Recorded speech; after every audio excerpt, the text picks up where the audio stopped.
Durante quase uma década, um homem viveu sabendo exatamente quem havia tirado a vida de sua filha e sem conseguir provar. Enquanto isso, os responsáveis seguiam suas rotinas, cuidavam dos filhos, sorriam em público e dormiam tranquilamente à noite. O caso de Heather David é um retrato perturbador de silêncio, manipulação e um plano frio que quase ficou impune. Esta é a história real de como um crime foi encoberto por 9 anos, de como a verdade quase ficou escondida, e de como no fim, tudo dependia da palavra de um único homem disposto a trair o próprio irmão. Heather David era mãe de 2 filhos pequenos e vivia um momento difícil de sua vida. Seu casamento com Daniel DeVilde havia terminado de forma conturbada, marcado por conflitos, disputas e ressentimentos profundos. Apesar da separação, Heather mantinha contato com Dan por causa das crianças. Ela acreditava que, mesmo separados, poderiam manter uma relação minimamente funcional como pais. Essa confiança seria fatal. No dia 24 de julho de 2003, Heather levou os filhos até a casa de Daniel, como fazia em outras ocasiões. Nada naquele momento indicava que aquela seria a última vez que ela seria vista com vida. As crianças entraram na casa e começaram a brincar,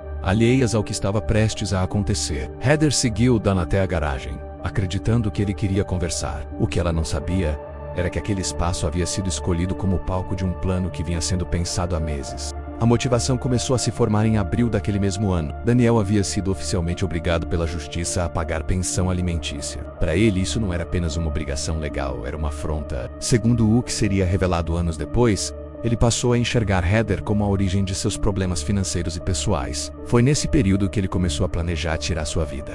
Daniel não estava sozinho. Seu irmão gêmeo idêntico David acabou sendo envolvido nesse plano. David afirmaria mais tarde que tentou dissuadir o irmão diversas vezes, mas diante da determinação de Daniel, acabou cedendo. Segundo seu próprio relato, Daniel deixou claro que faria com ou sem ajuda. David disse que acreditava que, se Daniel agisse sozinho, acabaria sendo descoberto. Essa foi a justificativa que ele deu para participar. No dia marcado, tudo aconteceu exatamente como ele havia planejado. Ele atraiu Heather até a garagem prometendo devolver uma gravação que os dois haviam feito no passado. Heather queria aquela fita de volta e Dan sabia disso. Quando ela entrou na garagem e perguntou o que ele queria mostrar, Daniel fechou a porta atrás dela.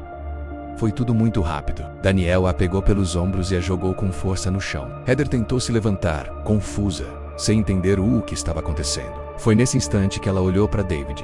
Segundo o próprio David, aquele foi o momento em que ela percebeu o que estava acontecendo. Ela buscou ajuda com o olhar. David não fez nada. Enquanto isso, dentro da casa, os filhos de Heather continuavam brincando, completamente inconscientes de que havia acontecido com a mãe a poucos metros deles. Após o ocorrido, os irmãos iniciaram a fase seguinte do plano: apagar qualquer vestígio. David ficou responsável por abandonar o carro de Heather no estacionamento de um complexo de apartamentos, criando a impressão de que ela havia desaparecido por conta própria. Os irmãos eram obcecados por programas de investigação criminal. Assistiam a séries policiais e documentários para aprender como não deixar provas. Usaram luvas duplas, limparam cuidadosamente a garagem e evitaram qualquer vestígio de sangue. A falta de evidências físicas se tornaria um dos maiores obstáculos da acusação anos depois. O plano inicial era deixar Heather em um local previamente escolhido. No entanto, problemas mecânicos no veículo impediram que David chegasse até o ponto planejado. Sem alternativa, ele deixou a Heather em uma estrada de cânion isolada. Dias depois, foi encontrada por um homem chamado Curtis Johnson. Apesar da descoberta, o caso permaneceu envolto em dúvidas. Não havia testemunhas diretas nem provas forenses conclusivas. Daniel continuou afirmando que Heather havia saído de sua casa naquele dia e nunca mais voltou. Sua versão nunca mudou. Durante 9 anos, ele sustentou essa narrativa. A virada no caso só aconteceu quando David finalmente quebrou o silêncio. Em 2012, consumido pelo peso do segredo, ele confessou sua participação e apontou Daniel como o autor. Para os promotores, essa confissão era tudo o que eles tinham e ao mesmo tempo um enorme risco.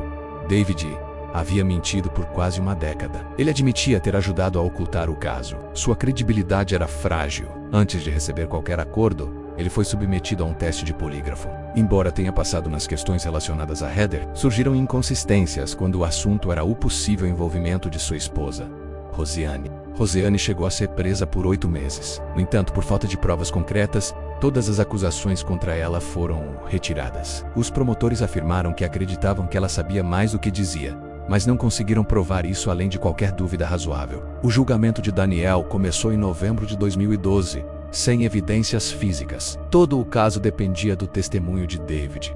No tribunal, o clima era tenso. Quando perguntado diretamente sobre quem era o principal envolvido, David apontou para o próprio irmão gêmeo. A defesa tentou desacreditar David, destacando seu passado perturbador e argumentando que ele tinha muito a ganhar com o acordo, uma pena reduzida e a libertação da esposa. Também sugeriram que David poderia ter agido sozinho, movido por uma suposta obsessão por Heather. A acusação rebateu, afirmando que David não tinha motivo algum e que Daniel era o verdadeiro mentor. Após 2 semanas de julgamento, o júri entrou em deliberação. Logo ficou claro que não haveria unanimidade. Parte dos jurados acreditava que Daniel era culpado. Outros afirmavam que não havia provas suficientes para determinar qual dos irmãos havia efetivamente cometido o crime. No fim, Daniel foi condenado apenas por conspiração e por ajudar a encobrir o crime. O crime de assassinato resultou em impasse. Para a família de Heather, aquilo foi devastador.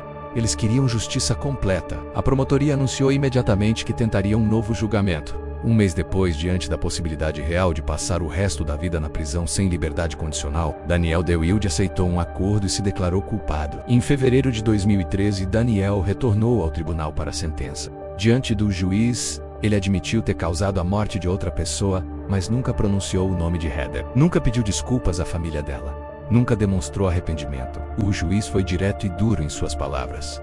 Disse que Daniel havia destruído a vida dos próprios filhos, tirando deles a mãe, e causado um sofrimento incalculável a todos ao seu redor. Daniel foi condenado a 74 anos de prisão. Heather não estava ali para ver justiça ser feita. Seus filhos, agora adolescentes, viviam com os avós, crescendo com a memória de uma mãe que nunca teve a chance de vê-los crescer. Para a família, a condenação não trouxe alívio completo, mas trouxe algo essencial. A verdade finalmente veio à tona. O caso de Heather DeWilde é um lembrete sombrio de como o mal pode se esconder por trás de rostos familiares, de como a justiça pode demorar e de como às vezes tudo depende de alguém finalmente decidir falar. Se você chegou até aqui, deixe seu like, compartilhe esse vídeo para que mais pessoas conheçam essa história real e se inscreva no canal para acompanhar outros casos que jamais devem ser esquecidos. Porque algumas verdades podem até demorar, mas nunca devem permanecer em silêncio.